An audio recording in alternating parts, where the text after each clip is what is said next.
Welcome to Dualshock'd, the Brotherhood of Geeks PlayStation podcast. This is episode number 52. Today, we are going to go ahead and talk more about that massive article that Bloomberg reported on about how PlayStation is doubling down on their AAA exclusive, their big AAA exclusives. And we're going to talk about the pros and cons of PlayStation going in on remakes, and specifically the report of The Last of Us remake. And we're going to talk about the pros and cons of remakes, along with some other news that we have heard throughout the past week.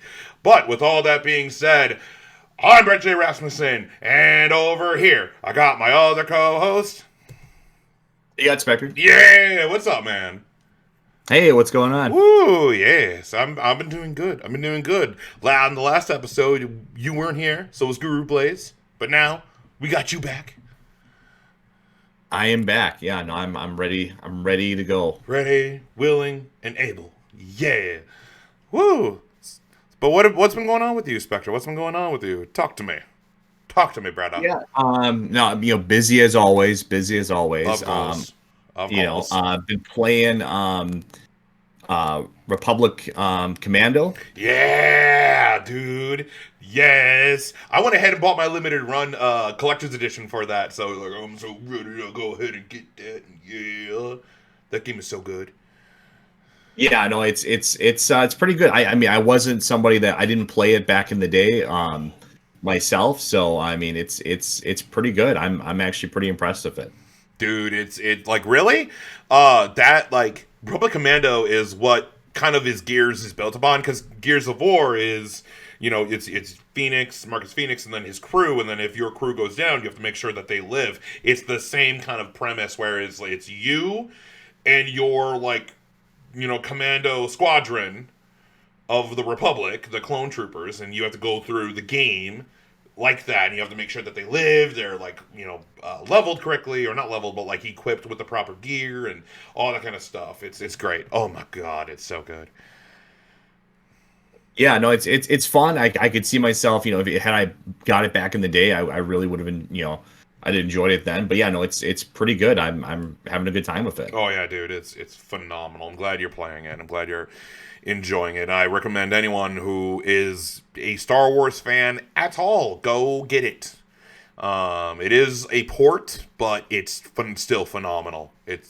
Go play it. It's amazing. Yeah. But yeah, other than that, been doing a lot of collecting. I am going to do that Vita collection video, some other videos as well too. So that is in the pipeline here. But yeah, no. Otherwise, I mean, what have you been up to? Well, for me, I have been. Is it just me, or actually, before I get started, is it just me, or is it on the PlayStation 5? I don't know. It's weird. I don't check my friends list as much as I used to. It doesn't seem like it's as easy to get to. Yeah. Is it just me, or no? It is that. That is something that I have definitely found with the PS5. There are some gripes about that. I'm you kind of had the best setup on the PS4, and maybe it's just kind of growing pains. But I feel like it's actually more than that. It's not just gotta remember how you moved from the PS3 XMB bar to the PS4, and it was a bit different. It was much sleeker and much nicer, but you still had to go, oh yeah, it's over here, and video, all that kind of stuff. So you had to I understand this now. Do you remember that? Did you kind of go through that, or not really? I mean, not really. Okay.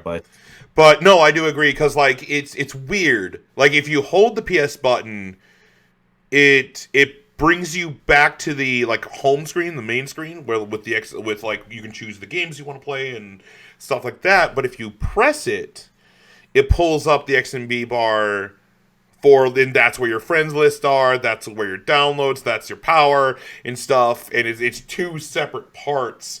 It is a bit odd, and it is a bit weird, and it kind of feels like you have to go, if you want to see your friends list, you have to press the PS button, move over to the friends or community or whatever it is, You open that and you only see a little bit, and then you have to open that tab if you want to see the full friends list, where on the PS4, you can just, press up, there's your XMB bar, see your friends, and you can kind of see the quick list of them, and then you can enter it, and you can just, go to the tab and go, okay, friends, here, move over, there's my friends list, instead of kind of going from tab into tab into tab into tab into tab. So, no, I do agree that it is a bit wonky with how they kind of set up the XMB bar. Yeah, I wish there was just there should be a little thing where you can just scroll over and there's your friends list. Just kind of like it was on PS4. I mean, again, I do think they just should have kept more to the point of the PS4 XMB bar. Just take that port, move it over, do some finagling if you need to, so that way it looks newer. But it just, I feel like they kind of overexerted themselves with the new one.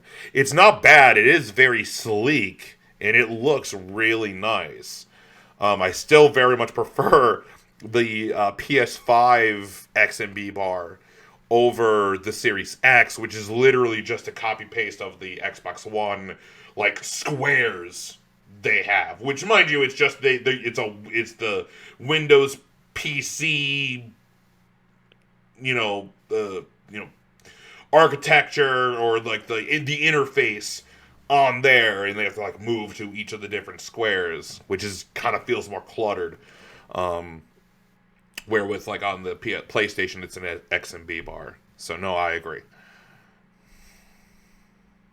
Yeah, so, well, I mean, I guess we can kind of start diving right into it then. I mean, I in terms of stuff I'm looking forward to, obviously, Nier Replicate's coming out really soon here. Yes. So, and then we got Resident Evil coming out in May. We got, I'm actually pulling up my calendar to kind of see what we have. So, we have Nier Automata, or Nier Replicant. I'm sorry, Nier Replicant has a bunch of numbers.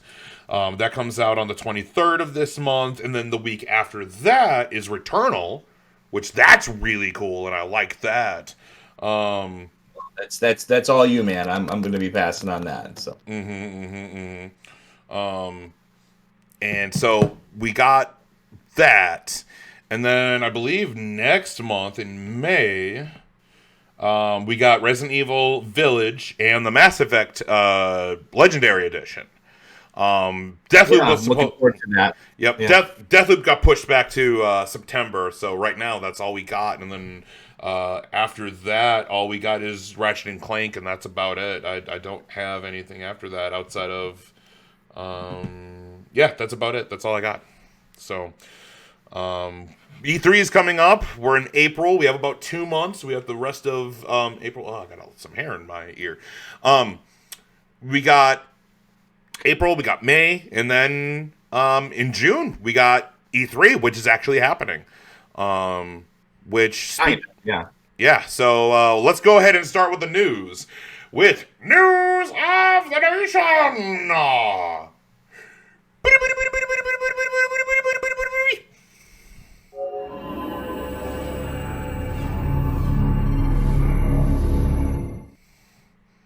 Yes. Speaking of E3, let's go ahead and talk about this. So, Ubisoft Forward is going to be during E3. So, Ubisoft last year had these things, Ubisoft Forward, which is their press event, which was them. Pretty much, it's Ubisoft going, hey, here are the new games, here's the new stuff, da-da-da-da-da. We had, I believe 2 of them, and they were, one was during the summertime, which was I believe the second one, and the first one was either before or after. I can't really remember. But we had 2 or 3 of them last year. And I actually reacted to it. But now we have a Ubisoft Forward, which is going to be going live on June 12th. And that's all we got. It's going to be at June 12th at 12 p.m. Pacific time as part of E3 2021. And that's it. So it's good that we got E3 because we were talking about E3. So what do you think? Well, it's Ubisoft. I mean, I couldn't really care less. I mean, I would advise everybody to avoid it. Look, Ubisoft has been very much letting me down too. So I'm I'm not waving the Ubisoft flag as hard as I used to, but it is, it's that because the Assassin's Creed game have very much felt more bland than they used to, and it sucks. And I don't know. I again, the lore and the story is what appeals to me when it comes to Assassin's Creed, and it's kind of just been, hey, do you like Witcher? It plays like The Witcher, but hey, give us microtransaction, helix points, and XP, and dip, and I'm like, no, why? Everything has to be open. Everything has to be a Witcher game. Like, come on, no. But anyway, I'm looking forward to that because I very much do want to see, like, Far Cry 6. I want more information on that. We're probably going to get another Assassin's Creed game. Prince of Persia: The Sands of Time remake has been pushed back and has no date yet. I don't believe it does, at least. So I would love to hear more information about that. So, yeah, so that's about it. Yeah, I kind of forgot about that game. Yeah. Let's move on.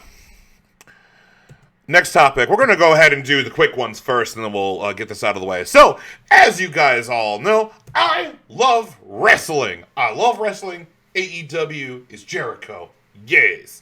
I love wrestling. I watch AEW is my jam, and I do watch WWE. I watch Ring of Honor, New Japan, so on and so on.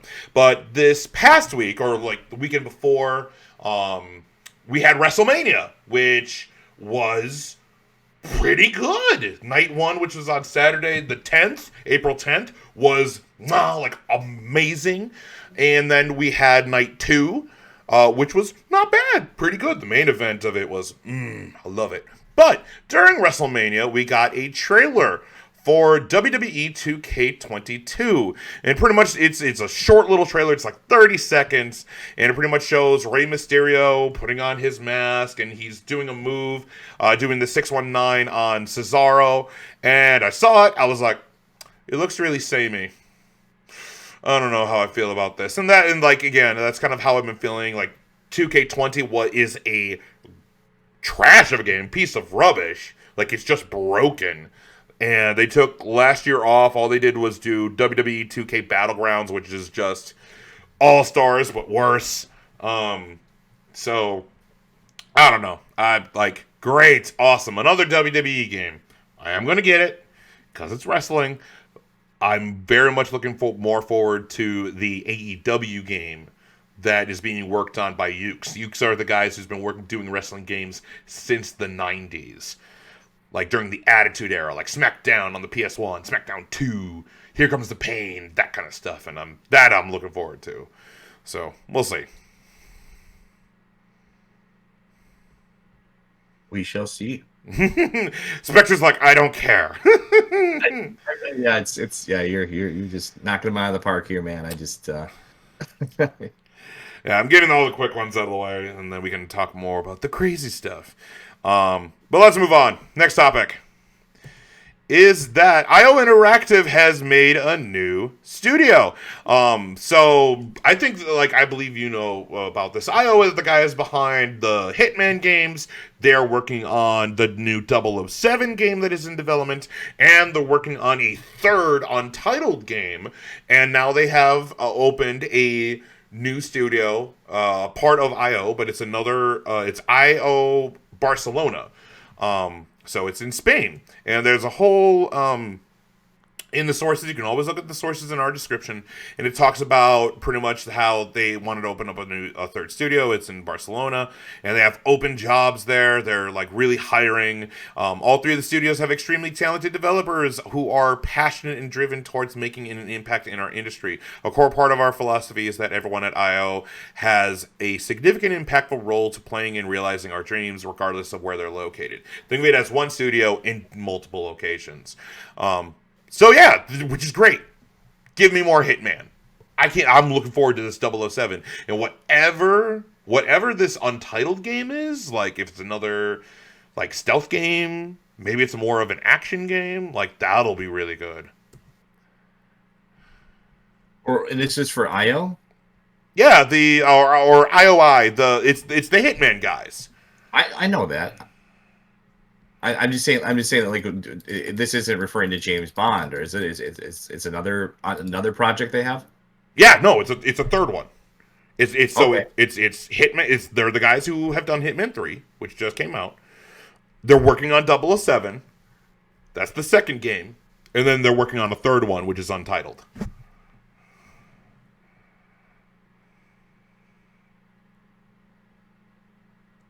Did I lose you?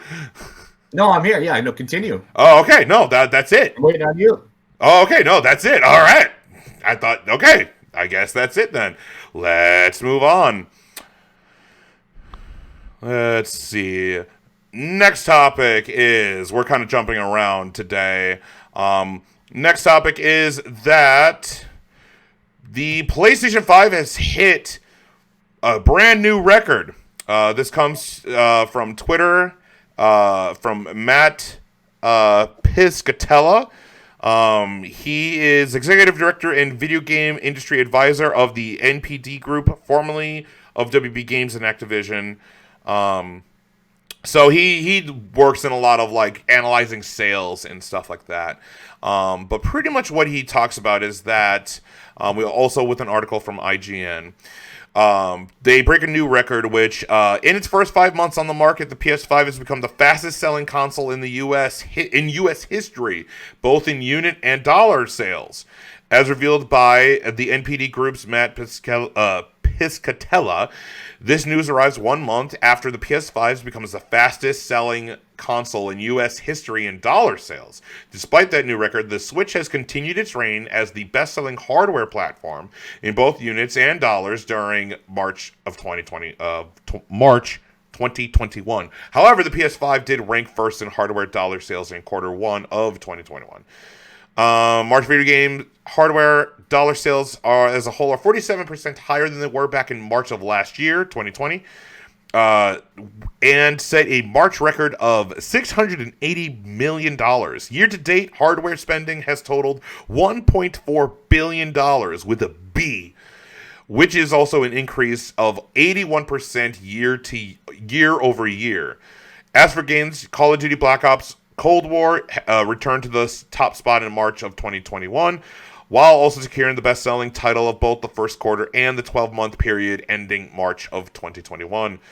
Monster Hunter Rise is number 2, and it continues. So the list of the top-selling games, the top 20 selling games of 2021 in order is Call of Duty Black Ops Cold War, Monster Hunter Rise, Outriders, Super Mario 3D World, Marvel's Spider-Man Miles Morales, Mario Kart 8 Deluxe, Assassin's Creed Valhalla, Animal Crossing New Horizons, Super Mario 3D All-Stars, Minecraft, Call of Duty Modern Warfare, Super Smash Bros. Ultimate, Pokemon Sword and Shield, Mortal Kombat 11, Crash Bandicoot 4 It's About Time, Legend of Zelda Breath of the Wild, Madden NFL 21, NBA 2K21, Super Mario Party, and FIFA 21.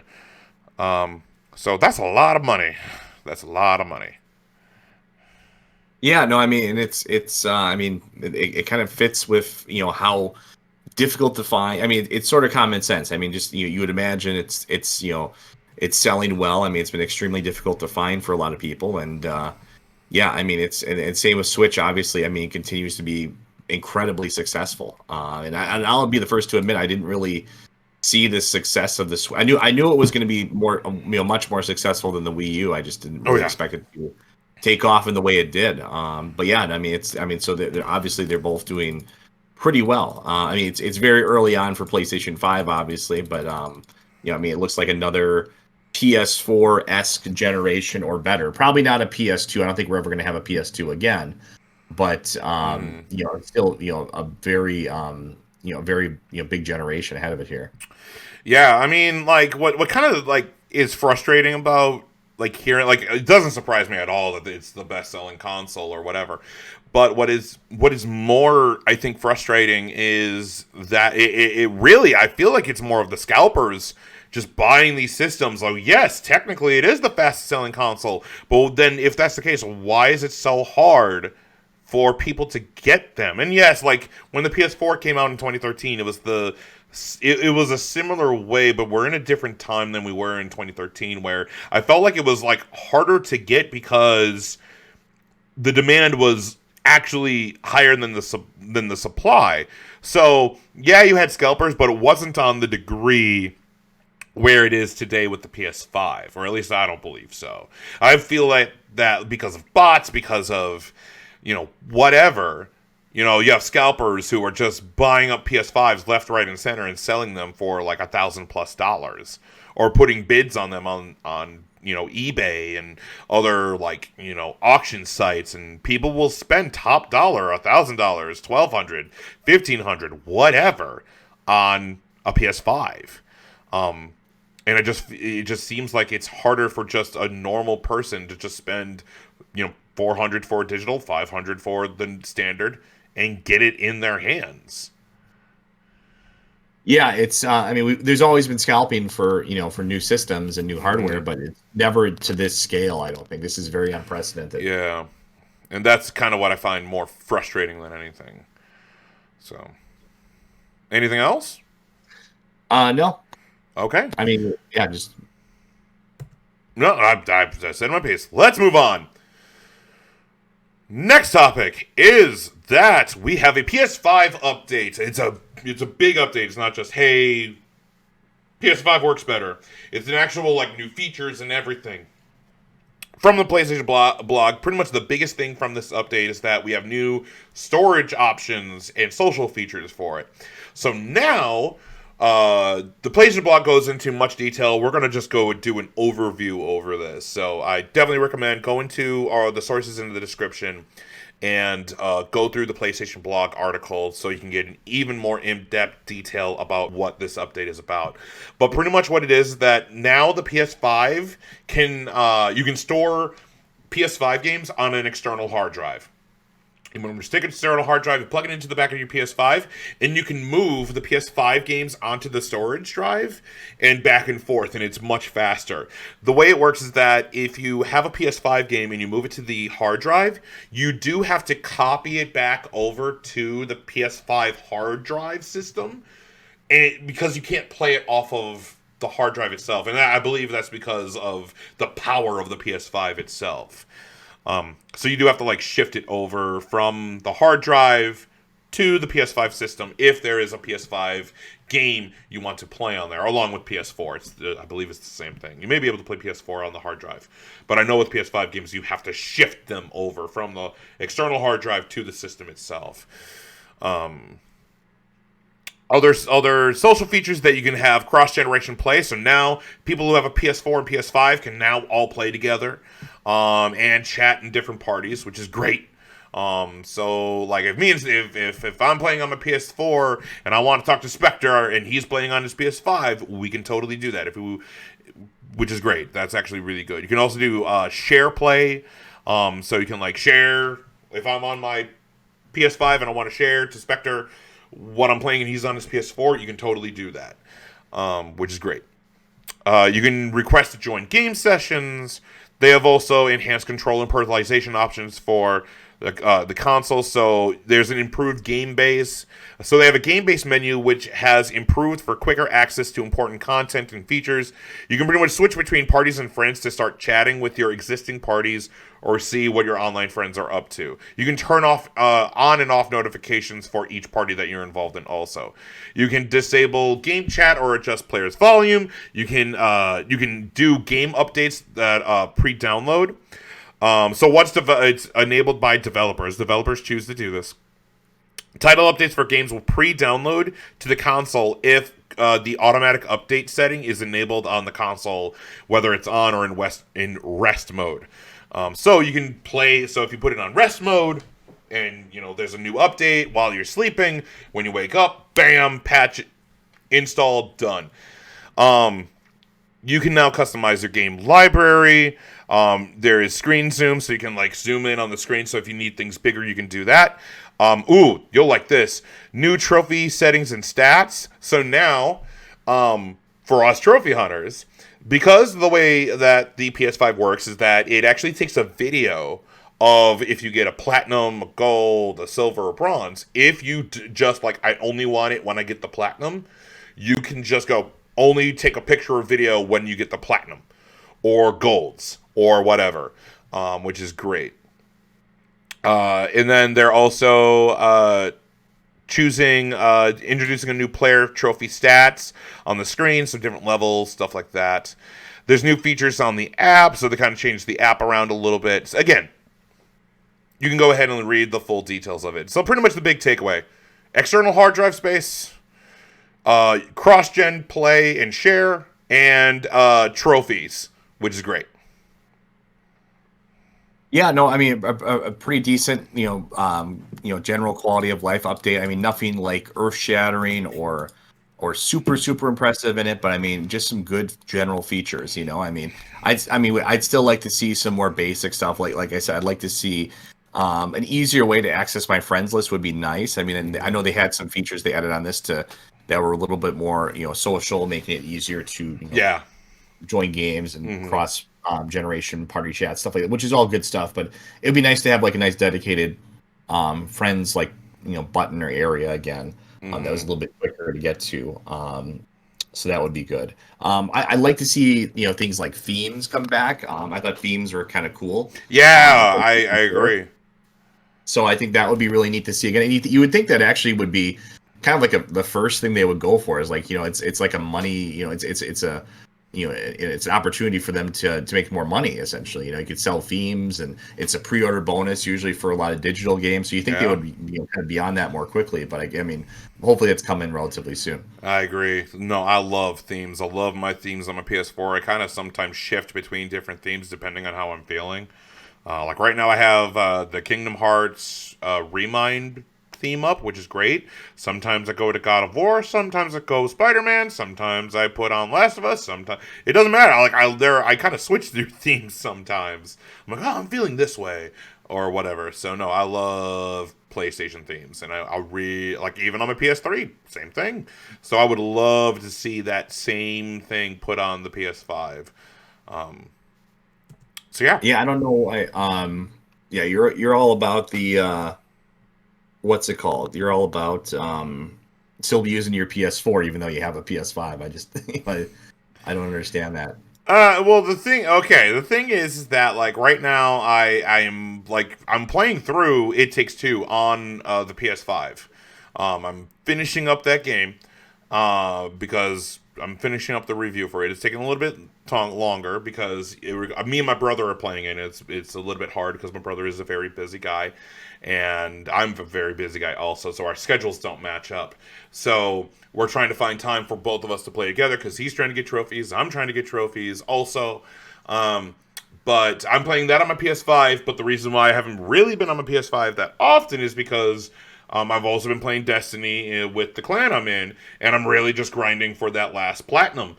And hopefully I'm going to get it within the next week or two. And then I'll probably be playing that on and off on the PS5 also. So that way, when I load it up to my PS5, it just does the auto plat, just bam, right away.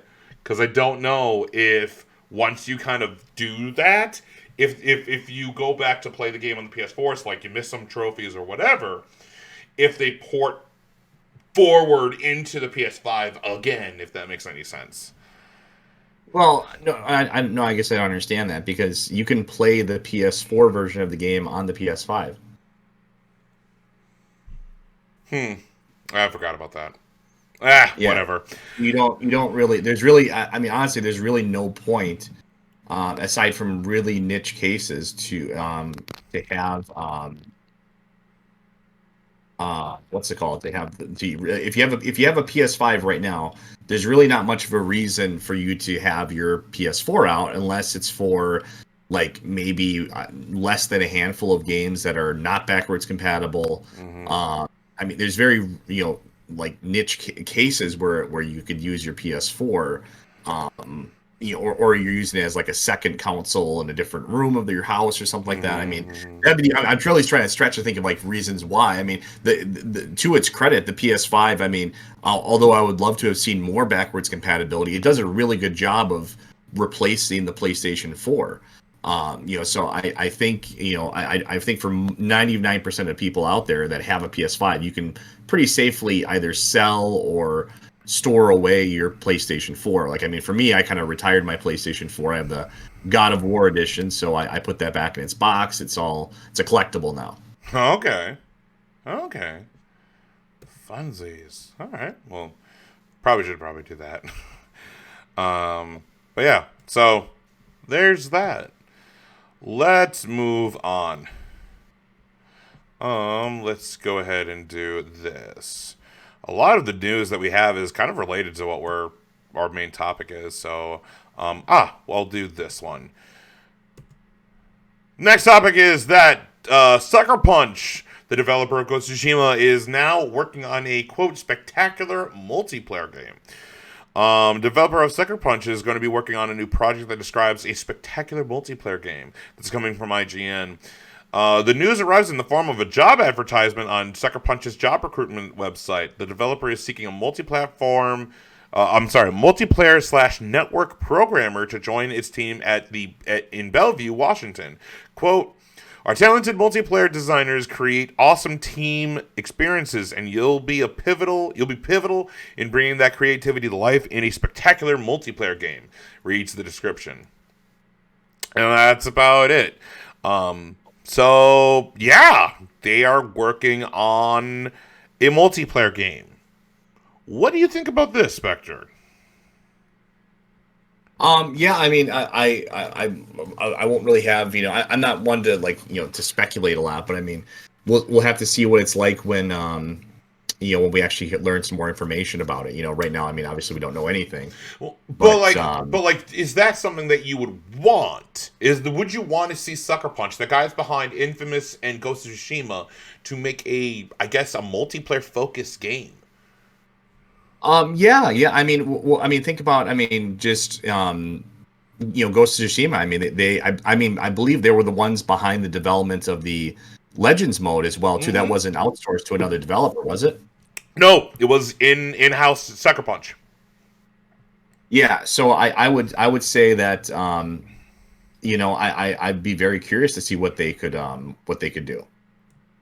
I agree. I definitely agree because you and I both know we very much enjoy the Ghost of Tsushima Legends multiplayer mode.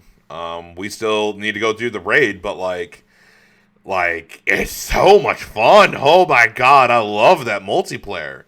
Yeah, we had a blast. Yeah, we do need to finish it. Yes, But I think that's why they stopped, where they were like, all right, we're doing this. Here's the content. After this, we're done. Like, that's it.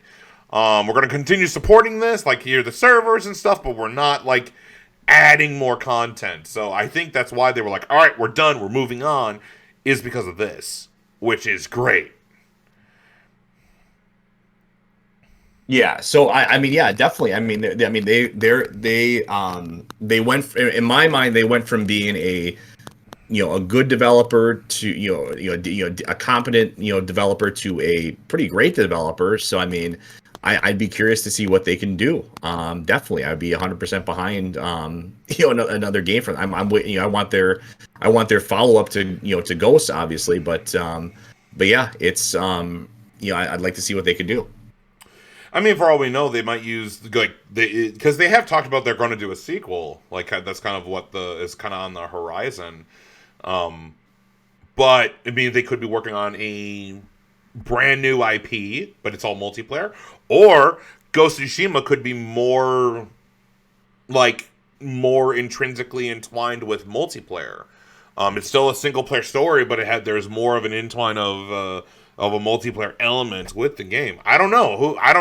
I personally would rather see a new IP that is more multiplayer focused, and then if they make a Ghost of Tsushima, when they make a Ghost of Tsushima 2, that's the single player game, and it has Legends 2 or whatever.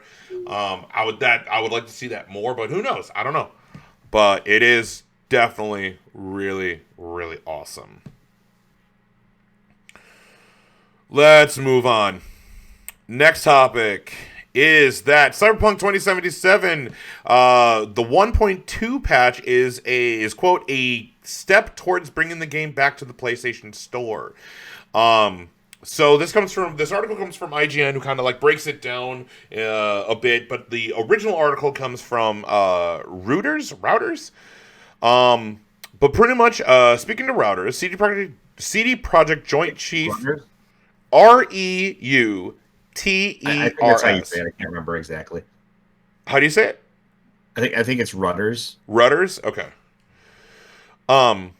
So speaking to Rudders, CD Projekt Joint Chief Executive Adam Kaczynski said that the studio has, quote, friendly relations with Sony, and March's big 1.2 patch brings the companies a step closer to bringing Cyberpunk 2077 back onto the PlayStation Store. Pretty much the 1.2 patch was a massive patch, but then what happened is that by that patch, there were a bunch of new bugs that came in where, like, you're in, Night City and now there's this, like, sandstorm effect that's happening. Like, it's still a mess, but now they fixed that.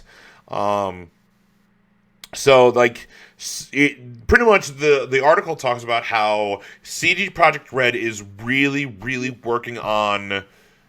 They're going to work on Cyberpunk. They're not just going to they're not going to do what EA did to Anthem, where they're like, all right, well, this game failed, on to the next one. CD Projekt Red is going to be pretty much sticking to this game. That's what it sounds like.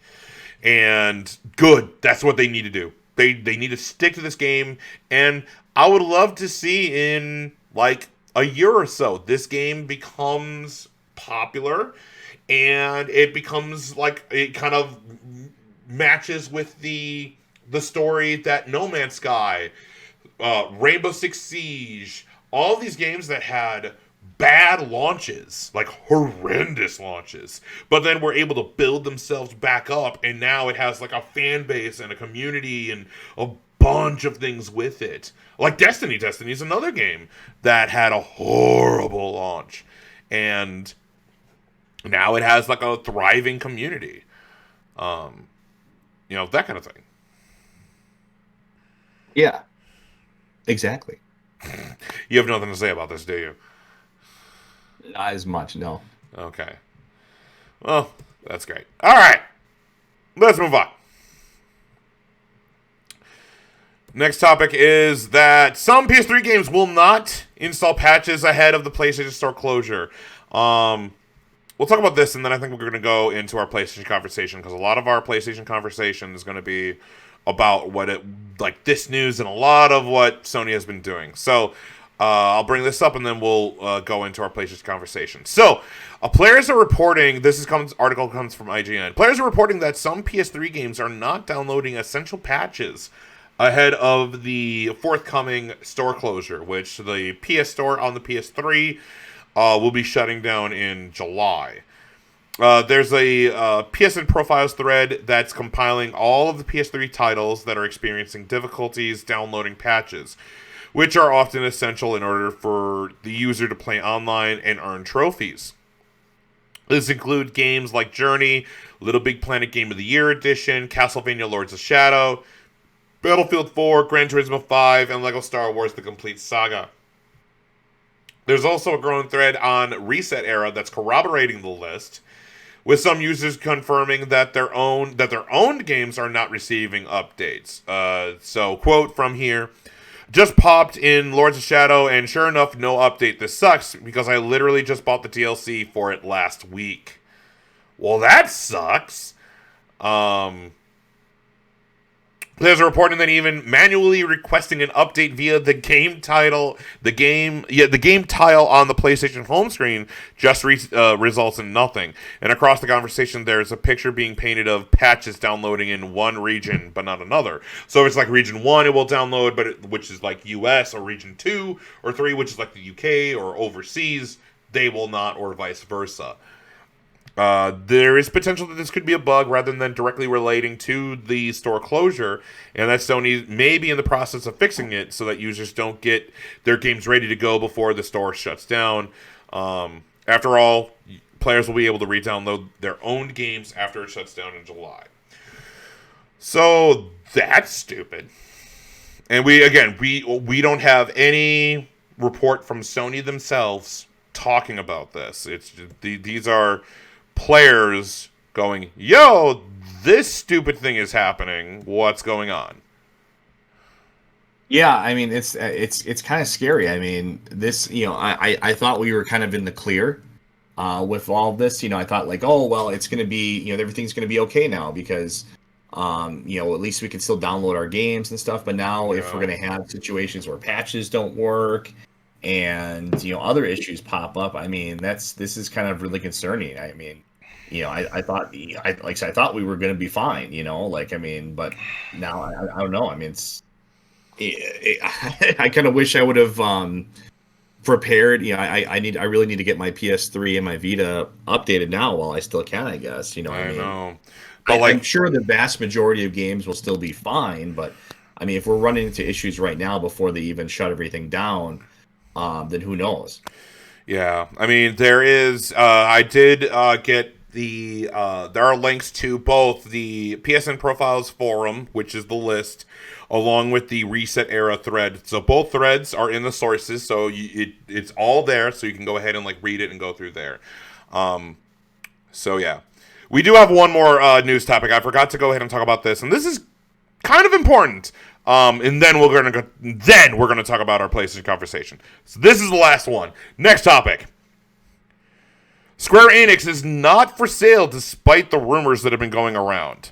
So there are multiple articles coming from CTFN, Bloomberg Japan, talking about this. I have the article from IGN, which again kind of breaks it down into a much more condensed version. And again, all the sources are in the description.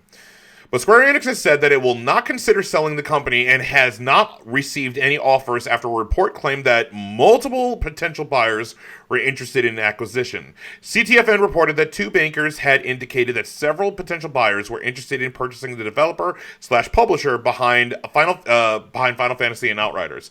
Bloomberg Japan then reported that same news, which then led Square Enix to respond. Quote, Bloomberg has reported today that there is an interest from several buyers to acquire Square Enix, reads the press release. This is the press release from Square Enix.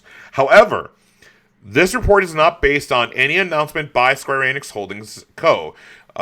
We do not consider selling off the company or any part of its business, nor have we received any offer from any third party to acquire the company or any part of its business. It continues. It is, of course, possible that both sides of the story are true, that Square Enix is not selling, but also there are people who are trying to buy them. Parties interested in Square Enix and Square Enix may not be trying to sell. That said, analysis David Gibson pointed to the idea that this could be bankers trying to, quote, drum up business in Square Enix. To back up that idea, Bloomberg sequentially reported that shares in Square Enix rose by 12% after that report came out, which was the highest in 8 months. This also kind of comes along. This news also comes along with the news that we've had over the past year or so about Microsoft buying ZeniMax, Bethesda, Epic Games buying Mediatonic, which is the Fall Guys developer. And then EA snapping up Codemasters and Take-Two after Take-Two showed interest, and then EA went, "This is mine now." It's another, hey, we're gonna buy this company. Yeah, and like you said, I think you brought up a good point there. I mean, this could be something that's just used to drum up stock prices. It could be something that could just be used to, it's just there to drum up business essentially. Mm-hmm. So. Take it with a grain of salt, I mean, it's it could just be, that element of it too, could just be kind of a market manipulation type of thing, I mean, and there's rumors like this constantly of this company's going to buy this company or this or that. I mean, there's just constantly rumors like that. So, yeah. I'm curious, would you like to see someone actually, like, Square Enix goes, if the money was right or whatever, would you like to see Square Enix be bought by, like, Sony or Microsoft or Nintendo or whoever? I mean, it would, I guess it would depend on what effect that would have on them. I mean, it's hard to say. I mean, obviously I don't think that Nintendo would buy them or something like that, but I mean, it could be, if Microsoft bought them, it would just be to add to their Game Pass. That would probably be about it. Yeah. Beyond that, I mean, if Sony, I mean, it'd be interesting. I would definitely be more interesting if Sony tried to purchase them. I agree. But and there's definitely a lot of history there, and I mean, of course, Final Fantasy 16 is going to be at least a quote unquote exclusive right now. I think at the very least, it's going to be a console exclusive. Yeah. So I think, I mean, there's definitely, I think that would be a lot more interesting. I think if Microsoft bought them, which they easily could, it would just be a way to it just add to the Game Pass. Like, oh, here's all this other stuff added to the Game Pass now. Yeah, Microsoft, when they bought ZeniMax, when they bought Bethesda, that was literally just money laying around. That wasn't like, oh, okay, we had to dip into, the Xbox Live, pocket or whatever. No, that was literally just like, oh, we have $7.5 billion just like sitting around. Screw it. Buy Bethesda. And they did. It's either million or billion. I can't remember. Like, it was a lot of money. So, which Sony doesn't have that kind of, 7.5 billion. Sony doesn't really have that kind of, at least I don't think so, have that kind of like money laying around. Could I see Sony buy up a Square Enix? Like, if that happens in the future? Right now, we know that Square Enix isn't, but I would love to see that. I would love to see Square Enix just go, all right, Sony go, all right, this is ours now. Kind of at, like, in, Mark talked about, like, when we heard, Sony buying Evo. Like, this may be a way of them kind of courting Capcom. Like, it looks like it makes sense. So if Sony bought Square Enix, that would be really cool because you have the guys behind, all the Final Fantasy, Kingdom Hearts, Outriders is a very popular game right now. You have Crystal Dynamics, you have Eidos, so like you can get like Crystal Dynamics to go back to Tomb Raider, or you can have Eidos go back to Deus Ex, which we all know that Spectre wants. That's true. So, yeah, I mean, but I think it's good that Square Enix is like, no, we're not going to get bought. No, we're separate, because it just seems like right now we're in a kind of like buying war where like Microsoft is like, all right, we need this. We're going to buy this. And then, there's all these like big multi-conglomerates that are just buying up studios now because they need them for their libraries instead of making in-house studios.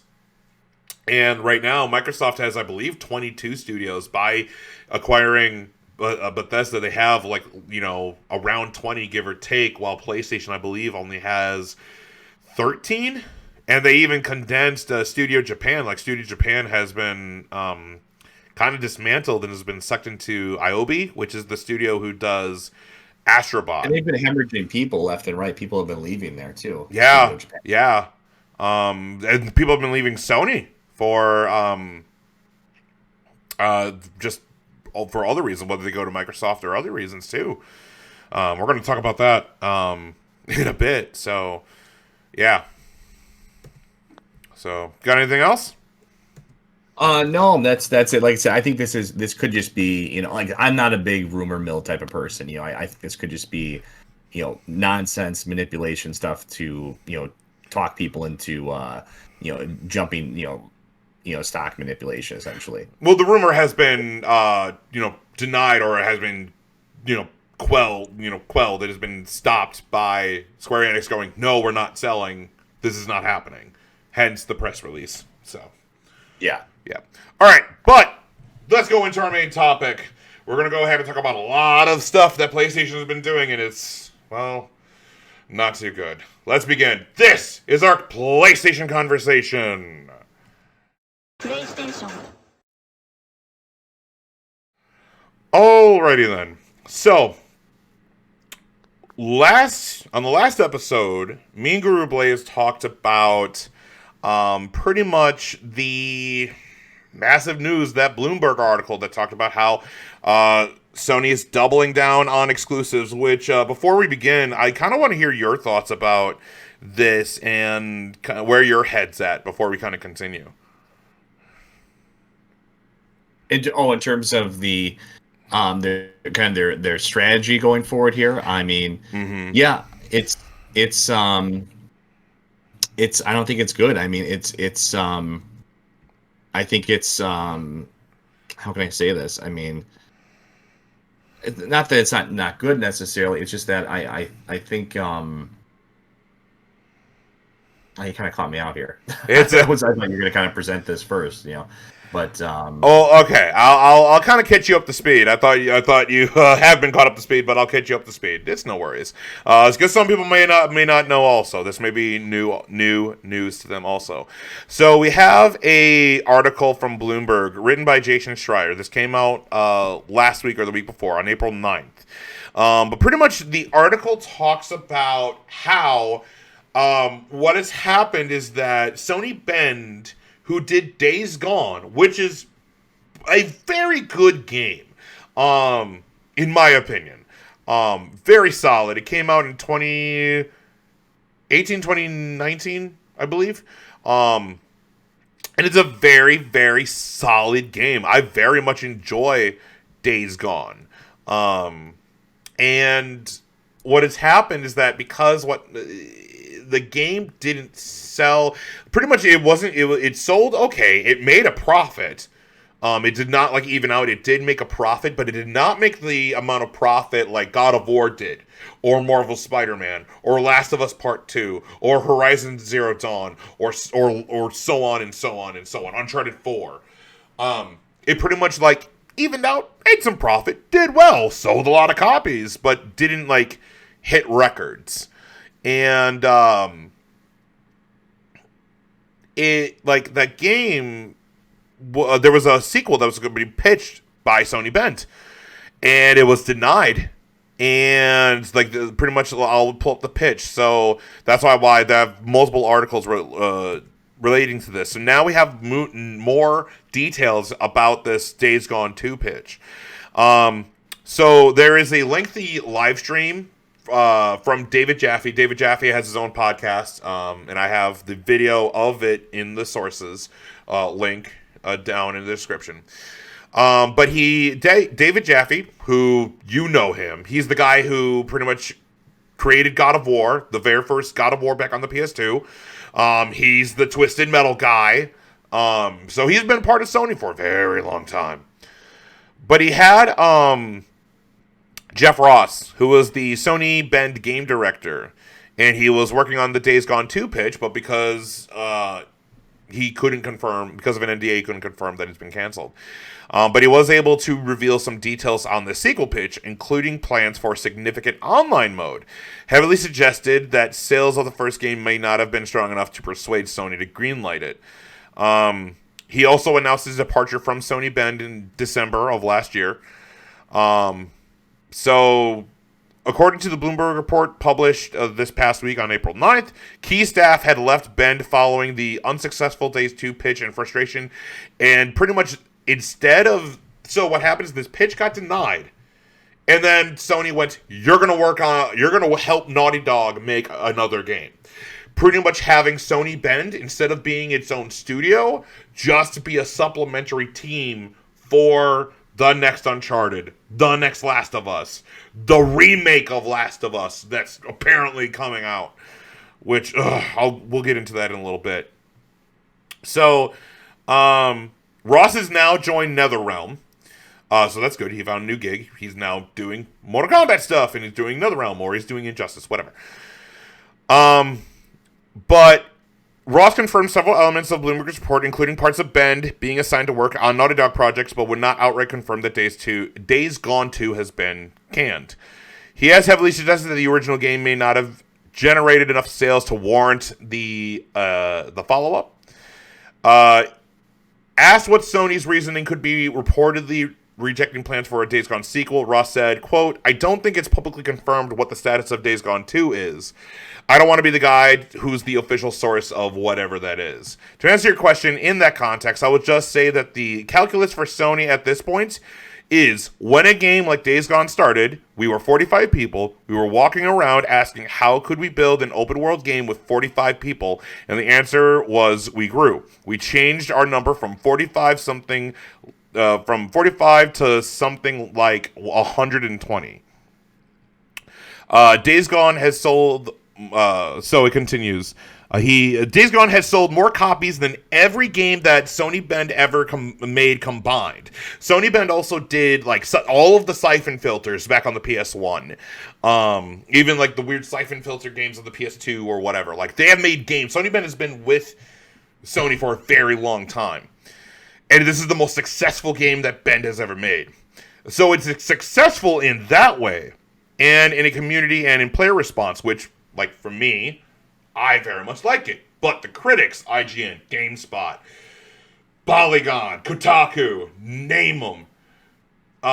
Yeah, that was Normandy Beach. And most of them were like, this is bland, this is boring, this is not the best, it's fine, it's okay. But with all the other games that came out that year, it was the most like subpar, like blase, I don't care game that was reviewed by these big name media platforms. So the investment, great. Like again, the article talks about how more and more about sales and what was put into it, but pretty much what was going to happen is that Days Gone 2 was going to include co-op, and they were going to have like an online mode where pretty much Days Gone 2 was going to have an online mode that was going to integrate itself with the single-player story that continues the story with Deacon St. John. So that's kind of like the big thing. And I won't get too much because we have to talk about more stuff, but I highly recommend all of you to go into the sources, read this article, because it definitely goes into it. Or, even better, listen to David Jaffe's podcast about this specific episode. It's very, very good. I've listened to it, and it's phenomenal. So yeah, so now with that, so pretty much the whole thing is that supplemental studios are going to be working with like Naughty Dog or Santa Monica for being supplementary, because if you're not Santa Monica or Naughty Dog or a few others, if you have to make those sales, you're just going to be supplementary to those. And then the report also records, the Bloomberg report, we're going to get a remake of Last of Us, the first one that came out on the PS3 in 2013. What? Like, what? So, yeah, no. Go ahead. I was gonna say, yeah, no. I mean, it's yeah, some questionable stuff coming up there. I mean, it's I think they're going it feels like they're really going the path of least resistance here with everything. I mean, it's focus on things that because I mean, Days Gone. I mean, obviously it sold well, but it didn't break records or anything necessarily. Yeah. So it's they're just kind of in this mode where like, okay, well, let's pass on a sequel to that, and instead let's focus on let's just focus on things that are kind of guaranteed to work, too big to fail type of stuff, like a Last of Us remake, which like you said, they just did that. They just re-released that in an enhanced version of that not too long ago on the PlayStation 4. But I mean, it's just it's an easy cash grab for them. I'm sure they could. The next probably easy cash grab would just be to do do like a re-release of Last of Us Part 2 on PlayStation 5. I'm sure we're going to see that before too long as well.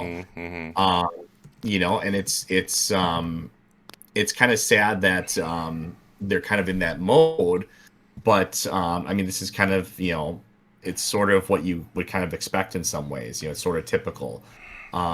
They're in a mode where they just it's just let's take the safe route. It's very it's almost very Microsoft-esque. It just let's the safest path of least resistance here, and we'll go from that from that perspective. So yeah, it seems like a Microsoft move in a way, and I mean, for me, obviously, personally, I'm not a big fan of it, because a lot of the games that that they're big blockbuster games, I'm not personally a big fan of. I kind of like their more, with the exception of like God of War, I like their more niche titles. I tend to gravitate more towards those. So I think it's we're moving towards a world where we're much less likely to see like a follow up to like let's say Shadow of the Colossus, and much more likely to see yet another another re-release of Last of Us or maybe another Uncharted repackaging or something like that.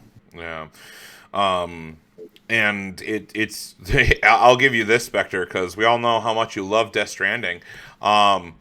Both Days Gone and Death Stranding came out in the same year. Guess which game got nominated for Game of the Year? Probably Death Stranding, right? Yup. Now, am I saying that, does Days Gone deserve to be Game of the Year? Maybe, maybe not.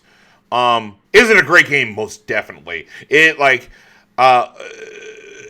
Days Gone is a very fun game. And it is an open world collectathon. Hey, go to here, go do this, talk to this person, go do this. And the story is good, not amazing, but it's good, and it did feel a bit long, but it's a very solid game. And the best part about Days Gone is when you fight the hordes. That is some of the most intense gameplay I've ever experienced in a video game. You just see a horde of zombies, the freakers that come at you, and you're just one dude with a gun, and you need to kill all of that. It's whoo boy. And their strategy involved in it is great. And look, Death Stranding is very much a game where either you like it or you don't. It's very different. It's very odd. It's very, different. And you kind of have to look at it in a different way than outside of the normal gameplay, like, hey, how much action it has or story or whatever. So they're just two different games, but I'm just looking at this and I'm like, one of them got nominated for Game of the Year, one of them didn't, and like it's just like, are we going to even get like another Death Stranding? Like Death Stranding is out there too. Death Stranding is very not Uncharted, not Horizon, not God of War, so on and so on. So like regardless if you like Death Stranding or not, that's one of those weird games that PlayStation has, and that's kind of one of the cool things about it. So, I feel like it's very reminiscent of the Xbox 360 era, kind of in that way, like the Microsoft strategy where they moved away from, whereas compared to like, early Xbox 360 or the original Xbox, it was this kind of eclectic mix of a lot of different games. Yeah. And you had your big tentpole games like Halo and stuff like that, but still, it was kind of this big mix of a lot of different things. Oh yeah. And now it feels like we're moving towards it's instead going to be more of a a mix of just all these big AAA titles with nothing really unique or risky or and that's no fun. I mean that didn't work out so well, I think, for Xbox. It became kind of the Halo machine. I don't want the PlayStation 5 just to be the Last of Us machine. The Last of Us machine. I mean, for as much crap as I give some games like Returnal or even Deathloop, I mean these are games that I'm not looking forward to and I don't want to play, but at least it's nice that they exist. These kind of alternative games that it's at least it's something different, and every once in a while something comes along that I really enjoy. I mean look at a game. Look at probably arguably our favorite game, I would say, from last generation. Or at least a game that you and I loved, Ghost of Tsushima. Kind of a risky game in some ways. I mean, there was no. I mean, it wasn't like a huge bold risk or anything, but at least it was a new IP. There wasn't necessarily like a guaranteed formula. I mean, that it wasn't a guarantee that it was going to be a huge success or anything. Mm-hmm. So, I mean, it's I hope to see more and more games like that where you have where there's some degree of risk involved. Well, I mean, if you here's the thing: if you look at Ghost of Tsushima and The Last of Us Part 2, because both of those games came out the same year, we love that game. That was our game of the year, which you can go ahead and watch our episode of Dualshock'd talking about how much we loved that game along with our review. But if we love it, and we talked about how it has tropes from other video games, from Breath of the Wild to Batman to Assassin's Creed and so on. And it's all tropes that we enjoy. These are video game mechanics that all they did is they just, stole them and then shifted it into what works for them. Where Last of Us Part 2, you either love that game or hate that game because of its narrative. And the narrative, they very much went very outside of field, like out of left field, like very off the beaten path with it. Whether it was good or not, I'll leave that up to you. But the thing is that I saw in reviews is like if you looked at like IGN and GameSpot and Kotaku, Polygon, they were like, it's just Last of Us Part 2, 10 out of 10, perfect game, perfection, masterpiece. But they gave Ghost of Tsushima, this game is good. Not a bad game, good game. I played this game before. That was the repeating thing I've heard from most reviews when it comes to the big name, like conglomerates, when it comes to the video game media, where it's like, I've played this game before. It's not new. It's good. It's not bad. But I played this game before. If I want to play this, I can also play Assassin's Creed. I can also play Batman. I can also play Breath of the Wild, which are all good games. But I played this game before, and that's kind of where I go, but what's the problem with that? There's why is that a bad thing? Why is it that Days Gone is an open world game similar to Assassin's Creed, but it has a few mechanics in it that makes it different, and the world is really cool, but it's it's bland. Why? Who cares? That's kind of the reviews that I saw, and I'm like, what are you talking about?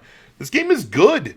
Is it amazing? Is it God of War level? No, it's not. But is this like a boring piece of crap? No, I finished that game. I platinumed that game. I'm actually thinking about doing a review of Days Gone itself. With all of this being said, and the ironic thing about this is that the PlayStation, the free game, one of the free games on PlayStation Plus is Days Gone. That's one of the free games you get this month. How ironic is that? Yeah, I mean it just feels weird for them to just abandon these things. I mean, I don't know. I like I said, I'm not as heartbroken over this direction as maybe you would be, because I mean obviously you're more of a hardcore PlayStation exclusive fan, but yeah, it's at the same time it just feels why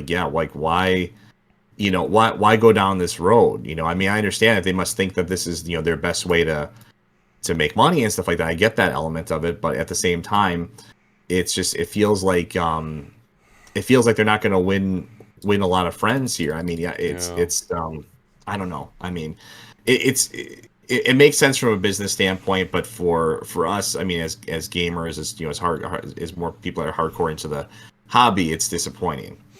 I'll talk a little bit more about the business, but I wanted to bring here's another part of business that they're doing. So this report is coming from Eurogamer, is that Sony plots big PlayStation push into mobile gaming. There's a job advertisement for head of mobile at PlayStation Studios SIE. It reveals plans for the successful candidate to, quote, focus on successful adapting PlayStation's most popular franchises for mobile. You will be responsible for building and scaling a team of mobile leaders and will serve as the head of this new business unit within PlayStation Studios. Which they're like, let's make a mobile game for God of War, Uncharted, again, Last of Us, Horizon Zero Dawn, or now Forbidden West, the list can go on and on and on. Marvel Spider-Man, who knows? The thing is that we've kind of already gotten this, and it's either been okay or it has failed. So there is already on mobile games like Uncharted Fortune Hunter. I actually play that. It's actually really fun. There's also Run Sackboy Run, which is a endless runner. But then they also have games like Hidden Agenda and Erica, which is part of PlayStation's PlayLink, which is you pair up your phone with your PS4 and you're playing the game, you're not using a normal controller, you're playing the game through your smartphone. And it's a cool concept, but it's not something that I would be like, oh man, I need to buy this. And then the other thing is that, in the past, PlayStation, Sony tried to make their own, like, mobile phone, like their own Android, their own iPhone called the Xperia Play, which was a phone and also handheld where, like, hey, you want to play PlayStation games on your phone? Huh, hey, you can play, Crash Bandicoot and all these other things and stuff. And I feel like this is just tone deaf. So, it's just more of, hey, we're going to go to mobile now. Let's go to mobile because that just is a money-sucking dung heap of a market where literally all it's there is just to eat money away from you. There are very few good mobile games that are they have to make money because it's a business. I'm not saying that you make mobile games free and never make money. Like, no, this is a business. All of these companies are in it to make money because it's a business. But what I'm saying is, don't throw time savers, loot boxes, all this crap in my face while I'm playing a mobile game. There are very few mobile games that I enjoy. I do enjoy Uncharted, Fortune Hunter. Like, I can play that game for free, no problem, never spend money if I want to, and still play through it entirely. Power Rangers Legacy Wars, fighting game, really fun.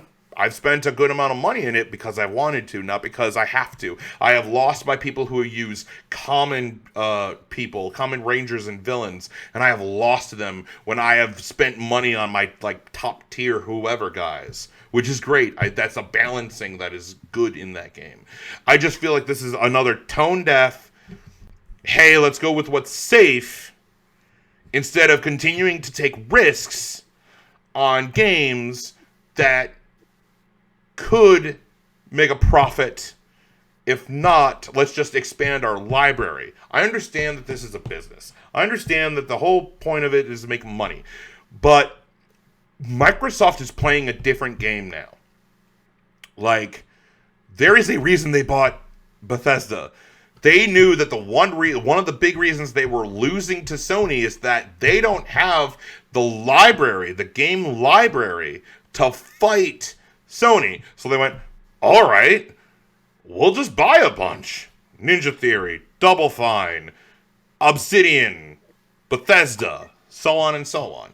And there are games that all of them are making that a lot of people are excited for. Yeah, the foray into mobile. I mean, I understand the profit motivation of it and everything. I just for me, I mean, it's just I know you're not a fan of mobile either. It's just not our bag. Is that fair to say? I don't want to put words into your mouth. No. Like, go ahead. I'm like, what do you want to say? I've already said my piece.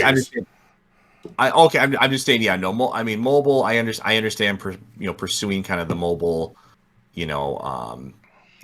cash cow. I understand that element of it, but it's just. I mean, for me, it's I don't really consider them games. I consider them kind of, it's a way. I mean, and it's not fair to say that. I mean, it's not all mobile games are really in that category, but a lot of them are just kind of these Skinner box things. And I think maybe it's the old man in me, but I will never see them as legitimate games. In the same way that, I don't think. I'm trying to think of a good example of it. In the same way that like a TikTok video is not like a film, and you understand what I'm saying? Like you can't. A game like Candy Crush is a very popular mobile game. That game makes tons of money, and it's just a puzzle game. But there's time savers, and hey, you can get these bombs to get more points and other stuff, and it vomits in your face. Buy. There's these, you can be on, if you're scrolling, on, Facebook, you can see different, apps. Like I think MatPat did a game theory about how there's these ads of like, hey, pull this metal bar across and make sure that your guy gets the gold and doesn't die. And literally that thing is there to trick you to get this stupid, like, it's just fake money grubbing, like, horrible thing. Like it's just, there's very, very, very few games when it comes to mobile games that are good and are fun and, like, aren't trying to just be money machines. It's so dumb, and I hate it. And there are very few games that I would say, like, for instance, Star Wars Knights of the Old Republic has been ported to mobile. That's a legitimate video game. Mind you, it was a legitimate video game years ago, back in the 2000s. You can play it on phones, but, like, that is a video game that you can play on phones. But I don't think that's what you're talking about, Spectre. You're talking about games that are made for mobile, and it's a video game, and yeah, I mean, and I mean, obviously, some I think are more of a game, quote unquote, than others. But I mean, it's I guess overall the theme here is I don't like the direction. I think they're going in this direction of let's only focus on the big blockbuster too big to fail games that we can just market out, and let's never take a risk with anything. Let's just do these same. Let's just keep re-releasing the same game over and over again. Yeah. And also while we're at it, let's dab into mobile. Let's throw our franchises at that and see if anything sticks. We'll throw everything on. It feels. I mean, I understand the profit motivation of it and everything, but I mean, at the same time, you have there has to be kind of a quality element of it too. You know what I mean? Like, I mean, it's Nintendo is probably not the best example because they've kind of made a foray into mobile too, but at the same time, they still have a fair amount of games that are kind of, you could say, not necessarily risky, but just kind of you know what I'm saying? Like they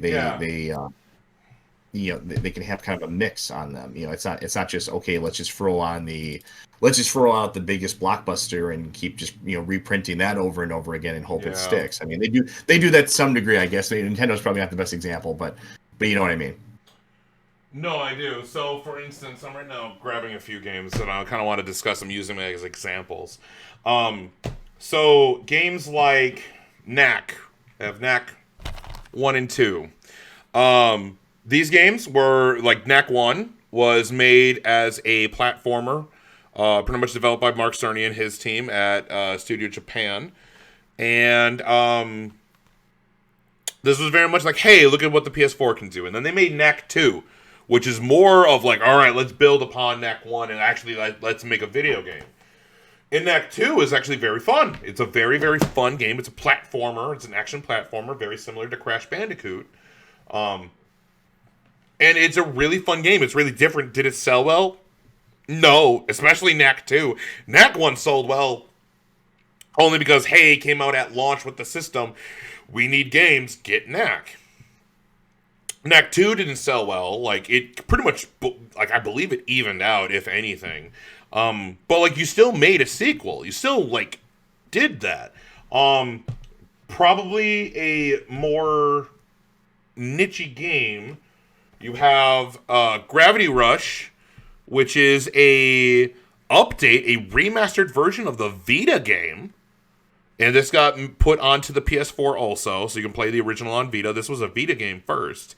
And then they were like, all right, let's port this to the PS4 and let's remaster it, better graphics. And then it plays on the PS4 using its own, controls and stuff like that. And then they made a sequel, Gravity Rush 2, which is awesome. Gravity Rush 2 is so much fun. These two games are so different. Like, you don't see games like these two around. And this is, again, I know this is another Studio Japan. It's another Japan studio game. But, like, these are games that are not of the norm. They're not, Uncharted, Last of Us, whatever. Like, these are very different. And people did buy these. Did they buy them in droves? No, but people did buy. I bought them. I got them. I love these things. Gravity Rush is great. I loved it on the Vita. I bought Gravity Rush on my Vita day one. Loved that game. When it got remastered, I went ahead and bought it remastered too. And then they made a sequel. Bought that also. Great game. Yeah, I feel like we're not going to see games like that again. You know what I mean? Like, we're not going to see, if this is a direction that they're going in, like, we're not going to see another Gravity Rush game or something that's like it. You know, because I mean, it's just seen as too much of a risk. You know what I mean? And this is what kills me. So the next game I have is Dreams. I love this game. I've touted about this game multiple times on the show and in other videos. Dreams is such a phenomenal game. This game pretty much is just, hey, do you want to make video games? Dreams. You can literally code a video game through Dreams. I don't know how many videos I've seen on YouTube of games that have been made inside of Dreams, inside of this, that are just look so much fun, and I'm like, oh, I would love to play that. Like, the biggest example that I can think of is that someone is just one person. They made a Avatar: The Last Airbender video game through Dreams. And it's actually really fun. I went ahead and played it, and it's really, really good. And the thing is what kills me is that, you know how Minecraft and all of these, like, building sims that are very popular, like Roblox. Roblox is another one. Yeah. So this game comes out of nowhere, and the only people who knew about Dreams are people like me who follow PlayStation like all of the time. Dreams comes out. People are reviewing it really well, and it's really, really good. But PlayStation didn't get behind this game and really market this game as like the next Minecraft, the next Roblox, and like, look at all of the cool creations that you can do in Dreams. Like Media Molecule, who did this game, they spent years on this game. This was, like, I believe announced when the PS4 was announced, or if not earlier. And they didn't really stick behind it. And now, like, again, Dreams came out, got hype, on to the next one. Like, Dreams, they missed the boat and they missed the chance of making Dreams on, like, a Roblox. Just, it makes money. Like, it's on the point of Minecraft. Like, Microsoft owns Minecraft. They bought the studio and they own Minecraft. You could have had Media Molecule make your own creation system, whatever kind of thing, similar to Minecraft and Roblox, and you missed it. You missed your shot. Do you understand what I'm trying to say? Yeah. Did you play Dreams, by the way? No, I didn't. I mean, I've seen some cool stuff made with it, but I've never played it myself. It's not one of those things I meant to get around to. I know the game is like dirt cheap. I mean, it became like $10 at one point. So I mean, it'll probably be free eventually, I imagine. Yeah, and it sucks. But I left this one for last. But let's talk about remakes. How you have Naughty Dog working on a remake of Last of Us 1 that came out back in 2013. And what infuriates me is that Last of Us 1 is amazing. It's a fine video game. It's amazing. It's one of my favorite video games of all time. I know your opinions on Last of Us is very different from mine. But this is an 8-year-old game. And you have a library of games, of franchises that are just dormant. Sly Cooper, Jak and Daxter, Killzone, if you really wanted to, PlayStation All-Stars. If you want to go back to Infamous and remake Infamous 1 and 2 from the PS3. If we want to go back even further, like what else? Like you could remake Siphon Filter from the PS1. A lot of people been wanting a remake of like the rumored Bluepoint game that became Demon Souls. But a lot of people were thinking it was going to be Legend of Dragoon from the PS1. And that's a really good game.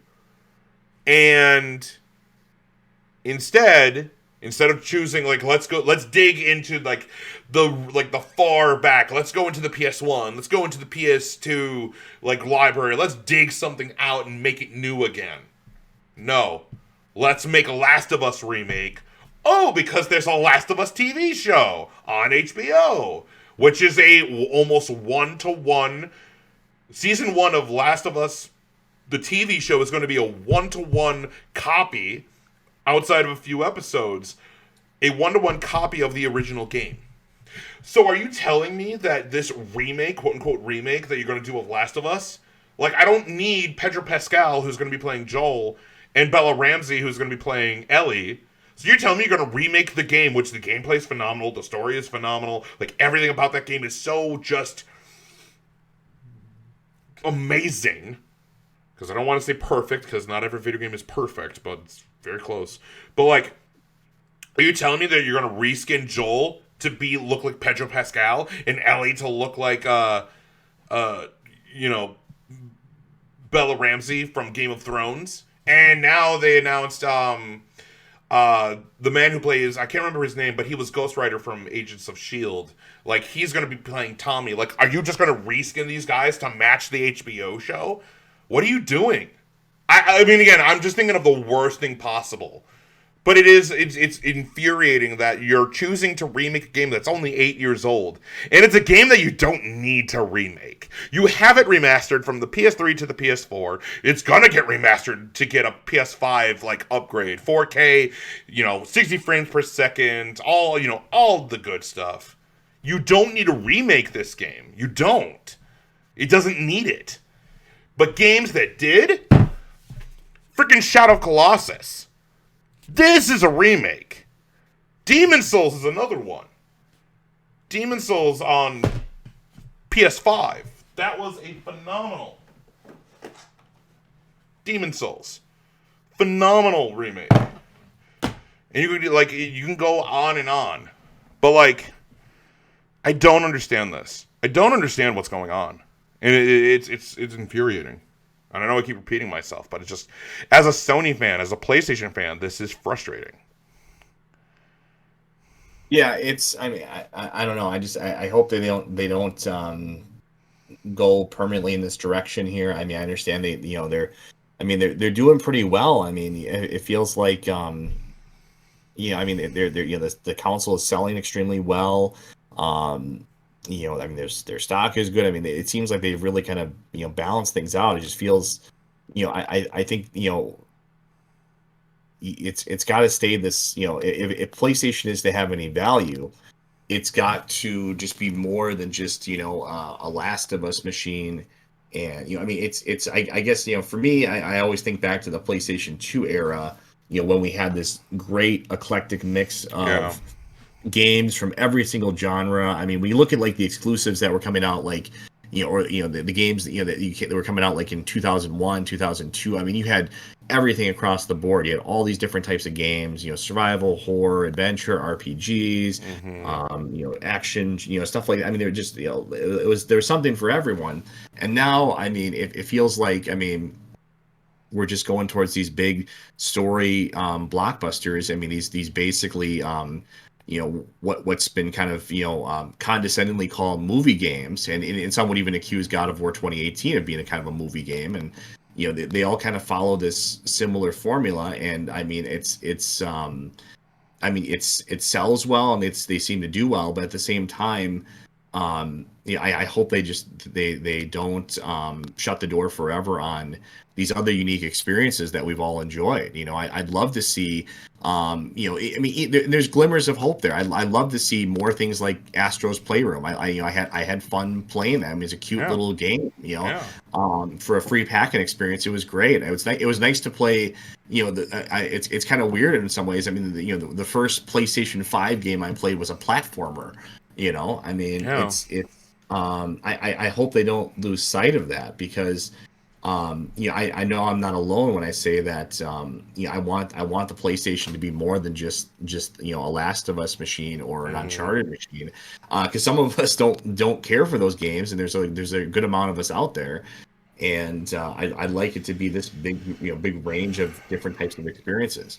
I think what like it's the like what do you think about remakes? What do you think about like this whole idea of them remaking Last of Us 1, or it seems like just remaking Last of Us instead of going into like Jack and Daxter or Sly Cooper or whatever. Yeah, I mean, I don't know. I'm kind of conflicted on them in some ways. I like the idea of remakes in that if it's a genuine improvement over the previous game, if it's the definitive way to play it, from a game preservation standpoint, it definitely is a good thing. I mean, I look at like the PlayStation 2, for example. I mean, a lot of the best games on that system you could play on the PS3, you could play on PlayStation 4. I mean, they were re-released and re-released again. Yeah. And I think that's a good thing. I mean, part of it is of course, you could come back and say, well, they're double and triple dipping, that's anti-consumer or whatever. But I mean, you don't, no one's forcing you to rebuy these games. And if you played these games before, I mean, I'm as good as the Shadow of Colossus remake is. I mean, if you played Shadow of Colossus on PlayStation 2, I mean, you experienced the game in the same Yeah. way that someone that only played the remake experienced the game. So you're not forced into buying these remakes. Or like Mass Effect coming out next month. I mean, it's some have argued already looking at the videos that I saw that it's not even that much of an improvement graphically compared to what we had before. But and yeah, that's true. But now it's an easy way to play these games again. On both PlayStation 4 and PlayStation 5, and no one's forcing you to buy them. So I do like re-releases. I'm much more excited for remakes because I like the idea of updating old games. Last year, for example, we had Tony Hawk, great. Great remake. I tend to be more excited about remakes. So in general, I favor them. Now sometimes they can go horribly wrong. Like, I mean, probably the best example was the Silent Hill collection from way back on the PS3. That went wrong. So as long as a remake or re-release is handled well and with respect and fidelity to the original, then I'm all for them. Because it just makes it easier to play these games once again. Because you run into situations like what we're experiencing right now with PlayStation 3 and Vita and everything, where eventually these systems go. They're not going to last forever. You're even if they didn't close down the store, I mean, your PS3 is not going to last forever. I mean, these systems have a life expectancy to them. They're not going to be around forever. So it's nice to be able to still experience these games, even decades down the road. Yeah. So I mean, yeah. So I'm usually in favor of them. I know it can seem like that. It can seem like it's sort of a cop out. Like it's a way to just keep milking consumers for more and more. But like I said, no one's forcing you to buy these games. Yeah. And I generally see them as a force for good. I don't see them as a negative. Now on movies on the other hand are a totally different subject. If we're talking about movies, it's a totally different thing. But for video games, I think I'm firmly in the remake and re-release category. I don't think they do any harm necessarily. So you think, I know you don't like The Last of Us, it's not your cup of tea, but them remaking a game that's 8 years old instead of choosing something that's maybe a bit further back. It seems kind of it seems unnecessary. I mean, if you're a Last of Us fan, you want to replay the games, you can play. I mean, obviously, Last of Us Part 2 is on PlayStation 4, so you can play that on PlayStation 5. And then Last of Us Part 1 was re-released on PlayStation 4 already. So Yeah. you can play that just as easily on your PlayStation 4, PlayStation 5 already. It seems unnecessary. It doesn't seem, I'd rather they go back to like a PlayStation 3 game, or even better, like a PlayStation 1 or 2 game, I and agree. focus on re-releasing that or updating it. And I really think, and I made the argument before, I think the games that work best for remakes, or especially remakes or re-releases, are PlayStation 1 era games, because the graphics at the time, while impressive, were nothing compared to what we can do now. So I mean, I think those games have the most dramatic improvement, and we've seen that time and time again. Yeah. Tony Hawk, Crash, Spyro, Resident Evil, going back to even the GameCube version of Resident Evil. I mean, these games look fantastic when they're remade. I think you get diminishing returns when you go for like a PlayStation 2 or a PlayStation 3 game, especially. And especially for a game like, I mean, and Last of Us. Keep in mind, for Last of Us Part 1, that was practically a PlayStation 4 game to begin with. Yeah. Yeah. It Exactly. was a very late release in the PlayStation 3's life cycle. In the same way, you could say Ghost of Tsushima is kind of almost like a quasi PlayStation 5 title, because it came out like right before the system came out. Yeah. So I really don't feel like it needs a re-release. I feels like this is not something that we need. It's not something that is. I mean, I don't think Last of Us is going to be hard to play, in the future. I think you're going to have access to the PlayStation 4 version for a while here. I think PlayStation 5 is obviously backwards compatible. If there's a successor to PlayStation 5, like a PlayStation 6, I imagine that would be backwards compatible too. So I don't Yeah. really feel the need, like we really need this. You know what I mean? But I agree.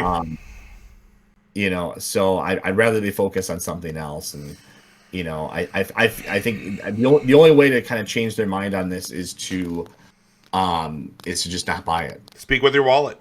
Speak with your wallet. Yeah. That's very much. I feel like there are two things. The consumer. There are certain pressures you can put on companies by speaking with your wallet, which is by money. But there are other things that also, I believe, that competition between companies can also put pressure on, which leads me into about Game Pass, which Xbox is absolutely, regardless of your opinion, I have my own opinions about it, but Game Pass is a big selling point for the Xbox brand.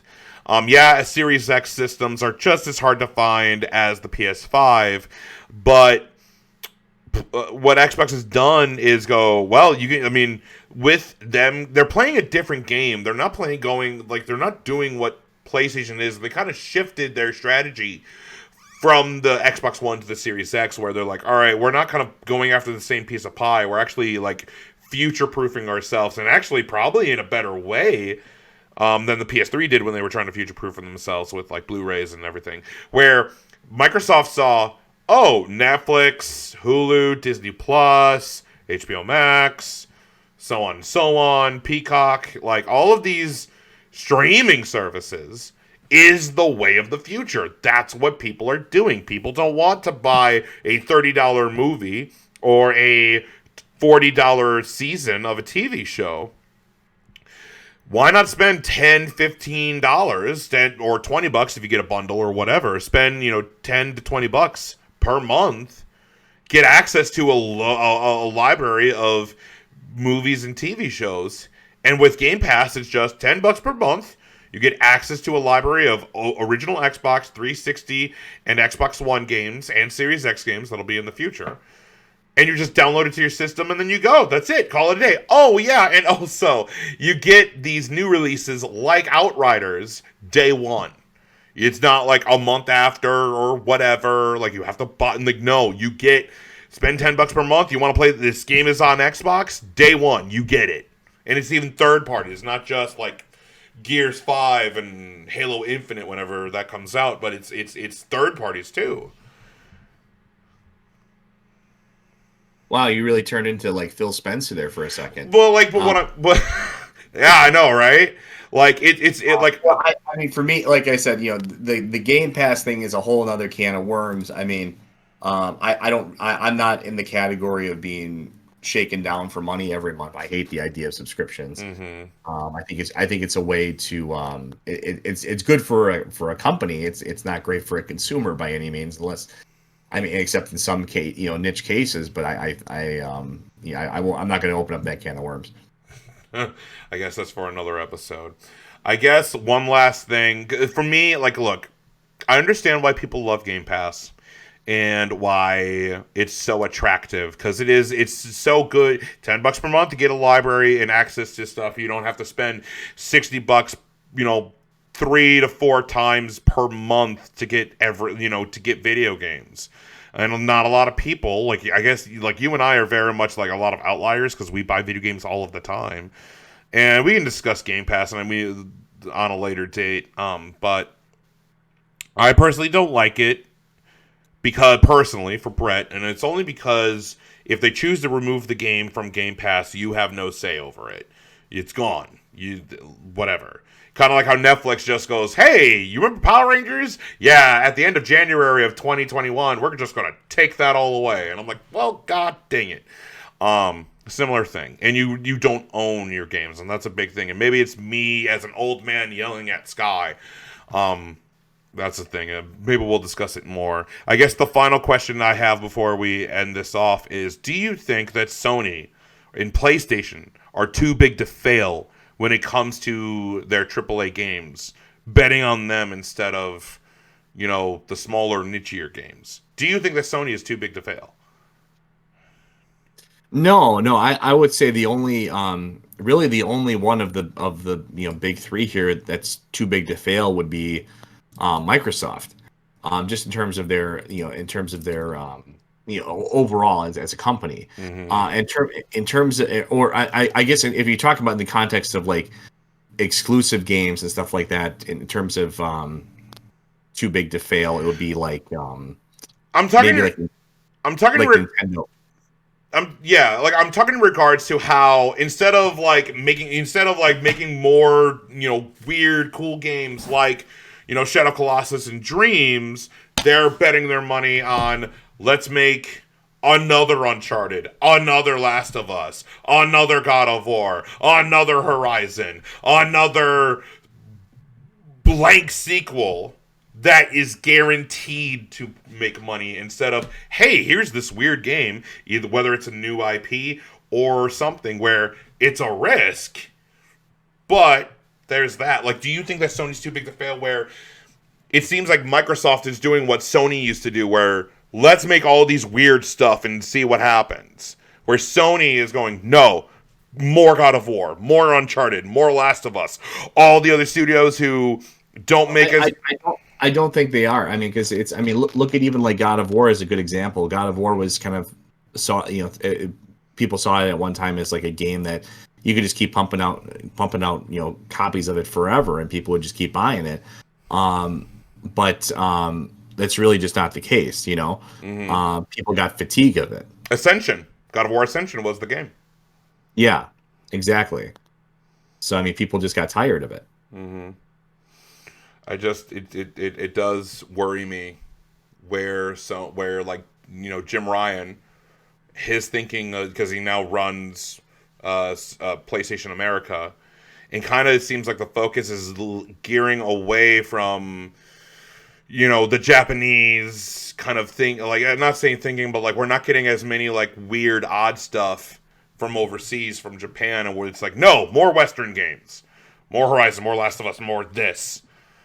And I'm excited for God of War Ragnarok, or whatever the next God of War game. I'm so excited for that game, and I cannot wait to play Horizon Forbidden West. But I don't like hearing that Sony Bend, their pitch for Days Gone 2 got denied, and instead, hey, you're going to work on the multiplayer for the next Uncharted game, instead of making a brand new game, which could have been awesome. They capped it at the knees and went like, oh yeah, Days Gone? Yeah, that game didn't sell as well as Uncharted, you just work at Naughty Dog and be supplementary to them instead of making a sequel that could actually make more money than the first one. I don't get it. I don't understand this, and I think Sony betting, doubling down on their AAAs.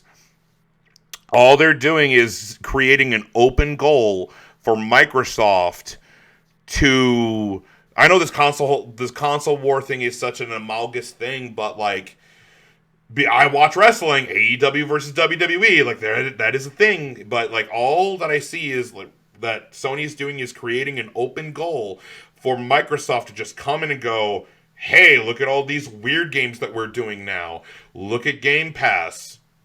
All of these things that they're doing, and all they're doing is just Sony's just kind of giving it away to Microsoft, and Sony needs to be competitive to Microsoft. Yeah. Yeah, so. Alrighty, well, I think that's everything. We'll probably discuss more about this, because this is probably going to be the biggest topic, at least of the next few months, but I guess we'll see. But guys, thank you so much for watching. If you haven't already, please subscribe to the channel, youtube.com/Brotherhood of Geeks. Like, comment, share, subscribe. Press that like button so that way YouTube knows that you like what we do. Also, please let us know in the comments what you guys think about this. Is Sony too big to fail? Do you agree or disagree? And what kind of like weird niche games do you guys like to play on your PS4, PS5, or even back in the day on the PS3, PS2, PS1? Please let us know. We would love to hear from you guys. But guys, thank you so much for watching. Subscribe to the channel, youtube.com/Brotherhood of Geeks. You can also press the bell icon. That way, whenever we put up a video, we put up a video. You can also follow us on Facebook, which is facebook.com/The Brotherhood of Geeks. You can also follow us on Twitter at Dualshock'd. Name of this PlayStation podcast, Dualshock'd BOG. And then you can also follow us on Twitch when we stream at twitch.tv/Brotherhood of Geeks. So yeah. Anything else, Spectre? No, that's all I got for now. I'm looking forward to Nier here. That's just a couple of days away. Yeah, man, that's gonna be a fun game. But yeah, another kind of tying it back to our topic, which I'm sure would be another game that, not that Sony produces Nier, directly themselves, but it would be another example of the type of game that they would, definitely not want to get behind because it's not a big, blockbuster that sells a gajillion copy. I mean, the last Nier sold well, but you know what I mean. Yeah, I do. Because, hey, did it make record sales? And is it Game of the Year? I don't know. Sell 40 billion copies. So. Yeah, exactly. Like, I don't get it. I'm a bit frustrated. And, yeah. And the reason why we're critiquing Sony is because we love what they do. We love the games we play on PlayStation. And that's why we're, frustrated. We're not, defending them going, oh, yeah, this is great. And, yeah, go ahead and double down on your stuff. And, screw Gravity Rush and screw all this. No, they're doing... No. What? That doesn't make any sense. No. Dude, this is not a good direction that Sony is going in. Exactly. All right. Well, then, I guess that's it. Any last words, Spectre? No, that's all I got for now. All righty, then. Well, then, I'm Brett J. Rasmussen. And I'm Spectre. And, as always, live to play together. We'll see you guys next time.